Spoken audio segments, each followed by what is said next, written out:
in a valley where time drifted like fog and the stars hung so low you could almost pluck them like fruit, there lived an old woman named Somnia, who had the most extraordinary occupation in all the world.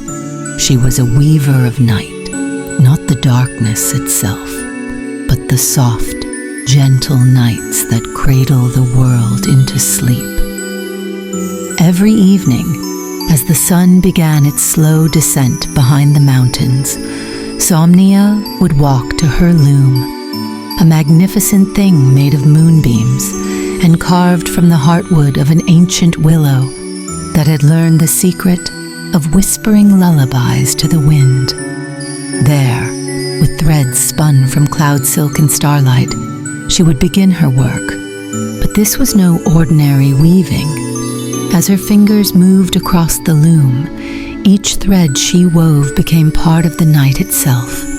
A thread of deep indigo here would become the velvet sky above a sleeping village. A strand of silver there would transform into the gentle glow that guides night-wandering creatures safely home.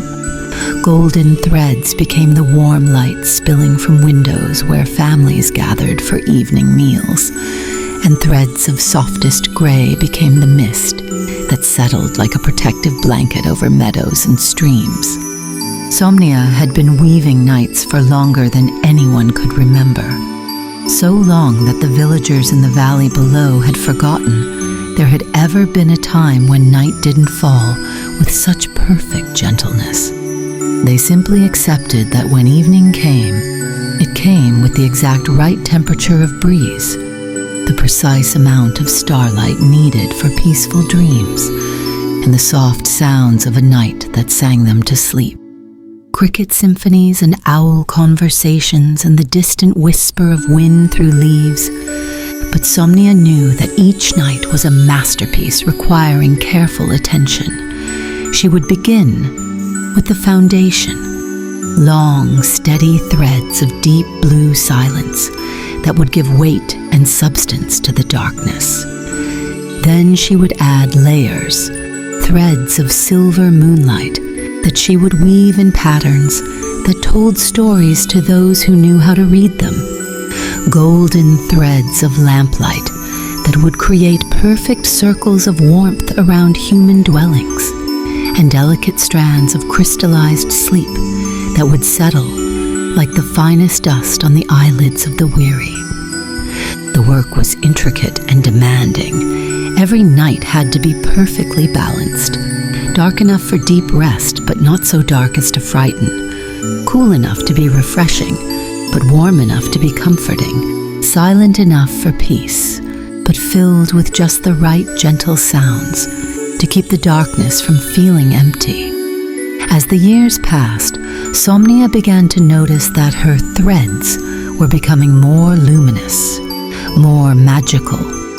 The longer she worked at her loom, the more she seemed to understand the secret needs of every creature that would encounter her night.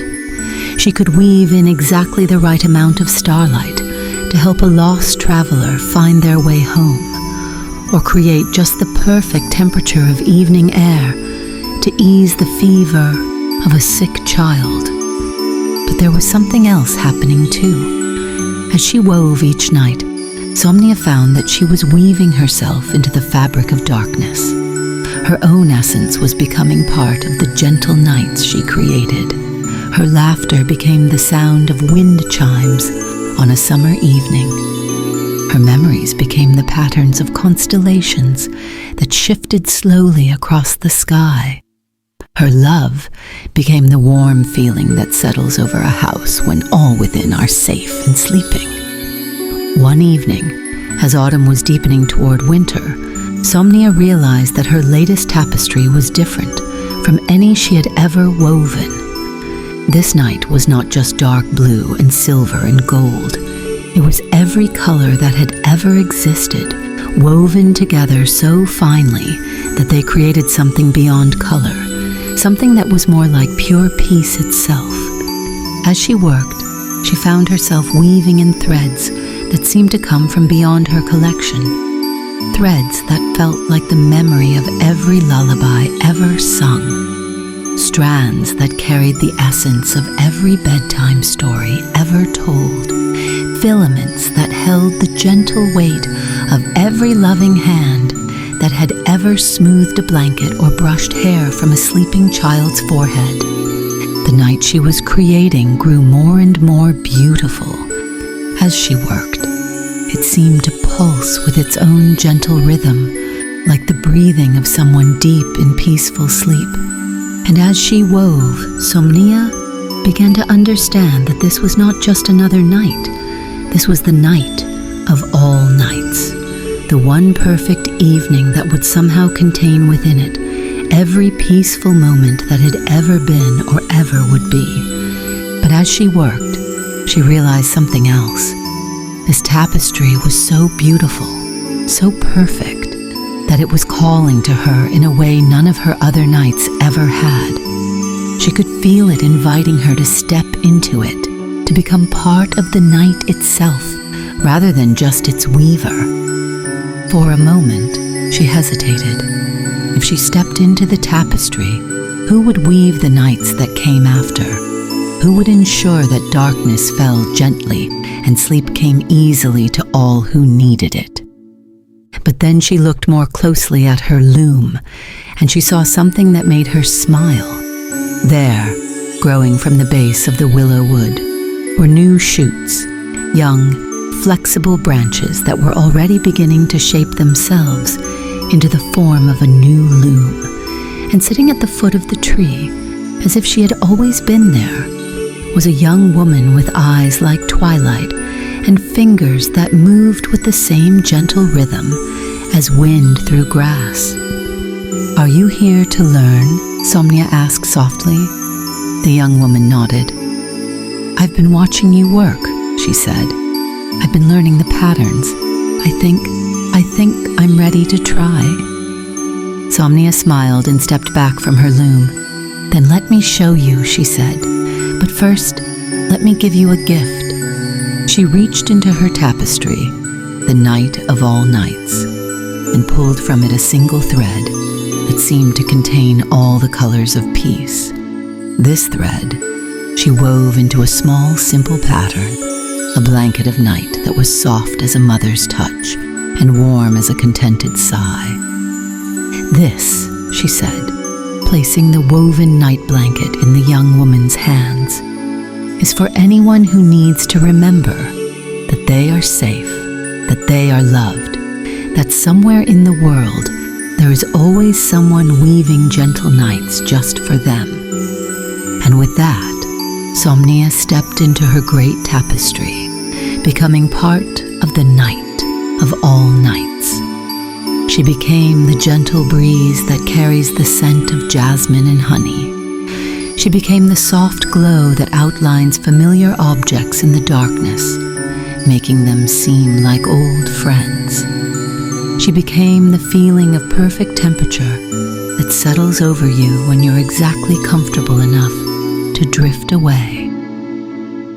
The young woman took her place at the loom and began to weave, and as she worked, she could feel Somnia's presence guiding her hands, showing her how to balance darkness with light, silence with gentle sound, cool with warm. She learned to weave nights that cradled the world like a loving embrace, nights that whispered to the weary that it was safe to rest, safe to dream, safe to let go of the day's worries and drift into the soft, endless comfort of sleep.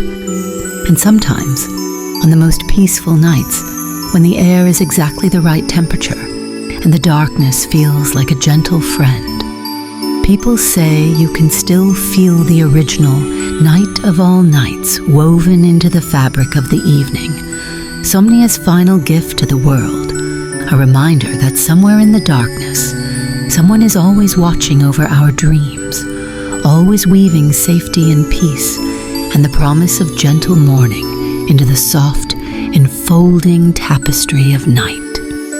The threads of that tapestry are still there, still weaving themselves around anyone who needs them, still carrying the weight of perfect peace, still whispering the ancient promise that has been woven into every gentle night since the world began.